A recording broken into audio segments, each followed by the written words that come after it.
Bienvenue dans cette toute première vidéo. Si vous êtes ici, c'est que vous avez déjà peut-être entendu parler des annales akashiques ou que vous vous demandez ce que c'est exactement. Est-ce que c'est un mythe? Est-ce que c'est un concept spirituel? Est-ce que c'est une mémoire universelle? Aujourd'hui, on va explorer ensemble cette incroyable bibliothèque de l'âme, ses origines étymologiques et ses équivalents dans différentes traditions spirituelles. Et à la fin de cette vidéo, vous saurez exactement ce que sont les annales akashiques, comment elles fonctionnent et pourquoi elles peuvent transformer votre vie. Alors, commençons par l'étymologie du mot. Donc en fait, le mot akashique vient de akasha, qui signifie éther, ciel ou espace. Dans la philosophie védique, l'akasha est considéré comme l'élément subtil de l'univers qui contient toutes les informations de ce même univers. Le terme annales, quant à lui, en fait, fait référence aux archives ou enregistrements d'événements passés, futurs ou présents. On parle littéralement d'une mémoire cosmique inscrite dans l'éther. Alors, donc en fait, en clair, c'est une sorte de bibliothèque où sont stockées toutes vos mémoires dans le subtil, dans une espèce de cloud cosmique. Les annales akashiques, à travers différentes cultures, en fait, c'est un terme qui est assez récent et qui a été popularisé par Elena Blavatsky ou Rudolf Steiner. Donc, je vous laisserai aller voir qui sont ces personnes. Et autour du concept d'une mémoire universelle. Mais en fait, ce concept existe déjà dans différentes traditions spirituelles, en fait. Dans l'ancienne Égypte, par exemple, avec le livre de Thoth, un recueil mystique avec une connaissance absolue. Mais c'est vibratoire. C'est pas forcément du papier, même si on a écrit certaines choses sur le papier.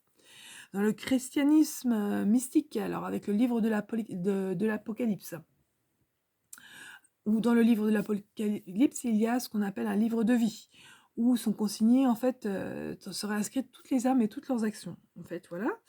Il y a aussi, donc, évidemment, dans la tradition kabbalistique de la tradition juive, avec les tables célestes, où toutes les actions humaines sont enregistrées.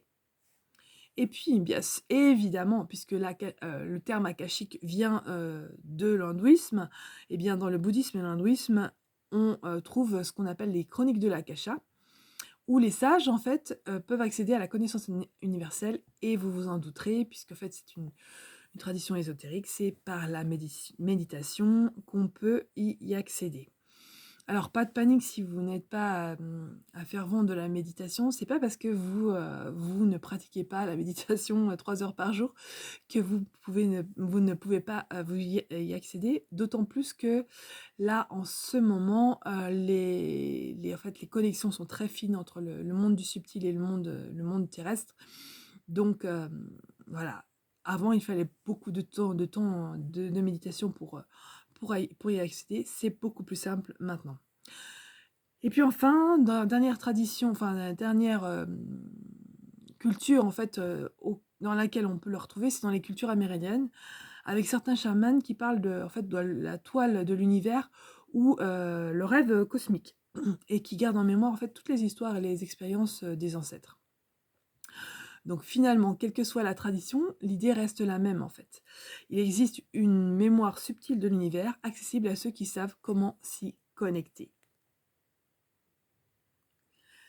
Et maintenant, en fait, je vais faire une explication beaucoup plus simple de ce que sont les annales akashiques. On a vu toutes les traditions et ce que ça signifiait, d'où ça venait, de quel mot ça venait.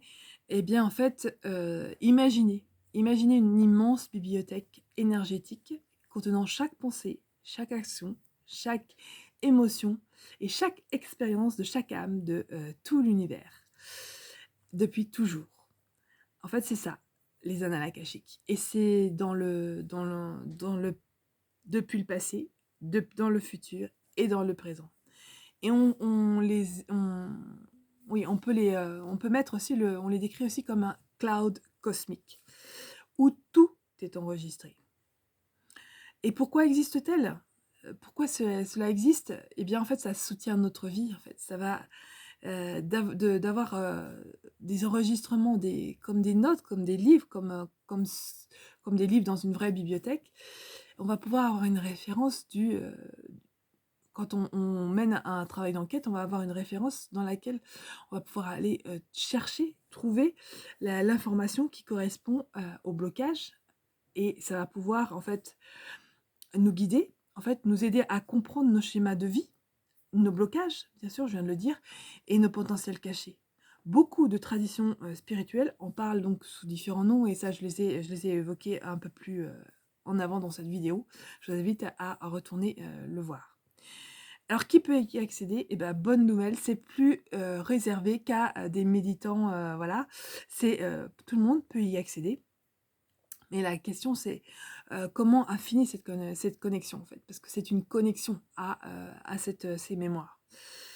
Et ça, c'est exactement ce que je vais vous apprendre sur cette chaîne. Donc, je vous invite à vous abonner, à liker cette première vidéo et à me mettre en commentaire. Peut-être que vous avez déjà eu des bribes de connexion avec les archives akashiques.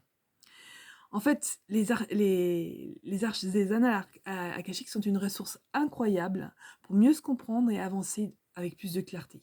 Vraiment. C'est très puissant. Et en fait, je vous disais que voilà, vous pouvez vraiment, vous aussi, apprendre à les consulter. Et dans la prochaine vidéo, je vous expliquerai comment accéder à vos propres annales akashiques en toute simplicité. Si ce sujet vous intrigue, pensez à vous abonner, je le redis, et à activer la petite cloche pour ne rien manquer. Et dites-moi en commentaire, vous avez déjà ressenti cette connexion à l'akasha? Je vous invite vraiment à me mettre un commentaire. Partagez votre expérience dans les commentaires, ça sera vraiment bienvenu. Et puis si vous avez besoin d'un éclairage plus profond dans votre chemin de vie, eh bien moi je propose des lectures akashiques, donc allez voir en barre de description ou sur mon site Résalib à Nadège Godard. Je fais pas, ça demande une préparation énorme de lire les akashas. Alors voilà, même si je vous donne des clés de connexion, moi la préparation elle est exigeante sur plusieurs plans. Donc en fait, le nombre de places est assez limité quand je fais des lectures, donc voilà. Je vous invite vraiment à réserver parce que bon, eh bien, j'ai pas forcément toute la place du monde tous les jours. Et bien en fait, si vous avez envie d'entendre les messages de votre âme, moi je vous propose de les lire pour vous dans un premier temps, jusqu'à ce que vous soyez totalement à l'aise pour les lire de par vous-même. Voilà, pour cette première vidéo sur les annales akashiques.